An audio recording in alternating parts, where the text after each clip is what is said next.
Namaste and welcome to today's lecture on Adiyogi. Who? Adiyogi. Adi meaning first, yogi meaning a yoga practitioner. Or even more so, someone that's moving towards that enlightened state.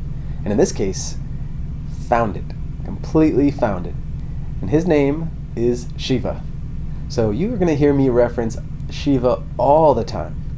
And I just want to give you this first taste of this deity as being just that, Adiyogi. It's why I'm going to be referencing him all the time. It's not to be connected to any tradition or any religion or anything like that.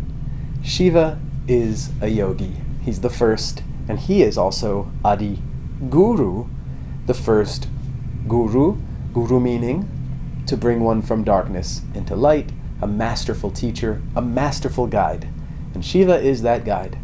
So when you hear me reference him regularly, there's going to be many different depictions, many different stories. But there's a few main points about Shiva that I do want to get across to you. And let's start with that. Why is he Adiyogi? Why is he the first yogi? What has he done to lead himself towards this yogi state, this state of enlightenment? Well, he's practiced. What has he practiced? He's practiced meditation. Heavily. Very, very heavily. He has sat on a mountaintop for eons, and he has meditated consistently. They say that he's meditated since the beginning of time, since the beginning of all. And when you think about the intensity that one practices yoga with, we can use that as a guide that we might have to practice for all time. We might have to practice for eons. We accept this. We accept this role of yogi being one that might take many lifetimes. It might take many, many years, decades, centuries. So him being Adiyogi now tells us that he's practiced this meditation. He's practiced this detachment, this withdrawal, this focus, some asana, the breath work, and of course the yamas and the niyamas. And he made his way all the way to that eighth limb, samadhi. So now that we know what he's done to get to where he is, there might be a why. Why did he do it? Why is Shiva seeking this yogi state?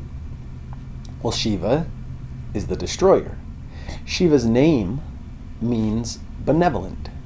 So Shiva is a destructive warrior, and yet his name means the benevolence or pure benevolence.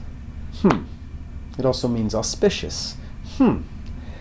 It almost seems like what he might be destroying would only be out of love and kindness and compassion.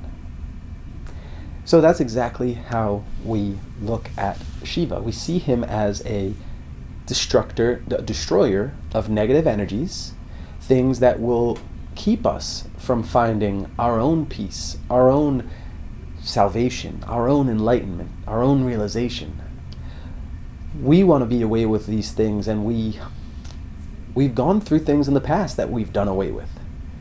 Now, you might not have named it as Shiva, you might not have had any past interactions with a figure or the depictions of Shiva, but when you had those moments that moved you out of your cloudy and unaware state towards this self-seeking state,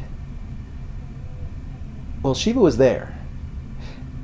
Not only was Shiva there, but you yourself were Shiva. You became that energy to destroy, whether it was a negative habit, a negative emotion, some job or relationship, or just a status in your life that didn't agree with your self-seeking, your betterment. So you had to really harden yourself, almost like a warrior would, and make sure that as you approach this new change or challenge or struggle, whatever it might be, that you were never going back. You were never closing your eyes and going back to sleep, if to use the state of awakeness as an analogy. You were staying awake, and you were going to try to become more awake. And that's when Shiva steps in. So Shiva, we see, is often depicted sitting on top of a mountain. He has a trishula, or a trident, and this is meant to depict his lordship or his higher stature, with which he has no use and has no care or want for, but it's kind of placed upon him with this idea of being a yogi, a true yogi, and a true guru. So now that we know that this is the guru moving darkness from light, this is the Adi, the first one, we want to look towards those teachings. We want to know of that figure, because we're not only in the business of learning from our own mistakes. I hope you're not. I hope you're learning from others' mistakes. I hope you can even learn from stories and songs and poems and analogies. And then these energies, that presence, it isn't felt externally. It's felt within. It's carried with you. And it becomes a very, very powerful component of the practice in everyday life.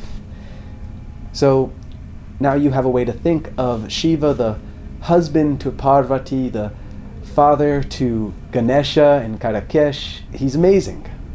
He's such a special figure, and we'll never have to worship or praise or look outward for any external gratitude or satisfaction, because we're going to find so much unconditional love and true peace through the study and the involvement of these deities, these energies, even if it's just that, the morals of the stories.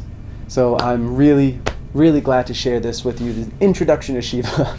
It's just the beginning. It's laying the groundwork for this figure who again sits up on a mountain, meditating with his eyes closed and his third eye open, his one all-seeing eye, and reacts not out of emotion but out of necessity. So the next time you hear about Shiva, whether it's on the mat or in another lecture or story time, then you will hear when Shiva stands up, when Shiva goes into battle, when he goes into action. Thank you so much for joining. Thank you so much for being a part of Purna Yoga Shala members only, being a part of the school and supporting. I really can't express my appreciation for each and every one of you. Truly, from the bottom of my heart, you are loved. Namaste.